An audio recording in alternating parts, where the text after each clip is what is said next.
Thamsanqa, can you just tell us where you grew up and when you started playing football? uThamsanqa ukhulele eAlexandria, idolobha encane ababiza ukuthi kusemnyameni. Ngiqale ukudlala ibhola ngo-93. Ngikhulele kwenye ifama okuthiwa kuseQwaqasbase, lapho ngiqale khona ukudlala. And how did it come about for you to join AmaZulu, and which club were you playing for before you joined AmaZulu?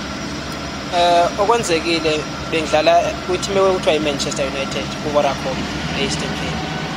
And then last 2010 ngamuvela la eKZN ngadlala kwi-team ekuthiwa iKellis. So bangibone lapho ngamaZulu, that's when ngiqale khona ukuzodlala namaZulu. Yeah. And when did you decide that maybe you were that good at football and you could maybe turn it from a hobby into a career? Kade ngayiqala lento, even 2005 ngasuka ekhaya ngaye eJoburg, ngahlala unyaka wonke ngizama i-chance ukuthi mhlambe ngathola i-team khona, but ngithe mangibona izinto azihambi kahle ngaphinde ngabuyela ekhaya. So iphupho lami ukuthi nje one day ukuthi ngidlale kwi-team enkulu lapho nje okagcine ngikhona manje. And what does it mean for you to play for a club like AmaZulu, a club with a long history and a very traditional club? Njengomuntu okholwa kakhulu kwinto zakwantu, ngiyarespecta kakhulu ukuthi iclub ibuya kuphi, and ngiyajabula ukuthi nami ngiyingcenye ukuthi ngidlalele bona, ngifunde kubanzi ngabo ukuthi basuka kuphi benze kanjani. So for mina into enkulu kabi, ngeke ngazi ukuthi ngichaze ngibeka kanjani ukuthi indlela engijabule ngayo kwazi ukuthi ihistory yamaZulu isuka kuphi, and nami ngiyiphathi yalo ukuthi ngidlala kubona and uqhubeka ukubheka phambili izongifundisa into eziningi. And just how would you describe your progress from maybe the first season when you joined AmaZulu up until now, maybe season by season?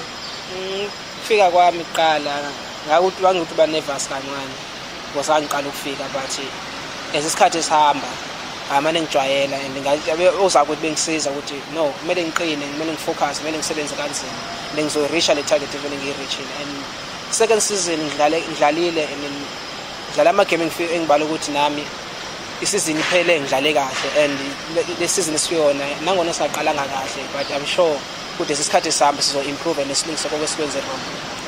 And which positions can you play in at the back, and which one is your favorite position? Emuva ngadlala noma ukuphi lapho coach angibeke khona, but isikhathi esiningi mina ngijabula kakhulu uma bengidlalisa central defender. But uthi ucoach uthi ngibeka ecaleni noma ukuphi lapho emuva ngadlala khona as a striker kanti ngalunga nakhona. And just looking at how you have started the season, I know from where you finished in the top 7, you had high hopes of starting on a high note from where you ended last season. Just how would you describe the first 3 games, and how are you aiming to get out of this rough patch that you are in now? Engakusho kwamanje yithi okumele ukuthi siyilungise yonke lento. Sivale kahle last season sigcine number 7. Okwamanje asiqalanga kahle, sidliwa amagame awu3 and siconsider amagoli amaningi, and into engajwayelekile kuthina and into engathandeki even kubalandeli bethu. So nakuthina asiyamkeli ngendlela eright. So emandleni kuthina sama ukuthi sishintshe izinto kuse-early, kungaze sigcine ukuthi bonakala ukuthi mhlambe i-team izoya phansi. No, sizama ukusebenza kanzima ushintshe izinto kuse-early abalandeli bajabule futhi. And what is your final message to the AmaZulu FC fans?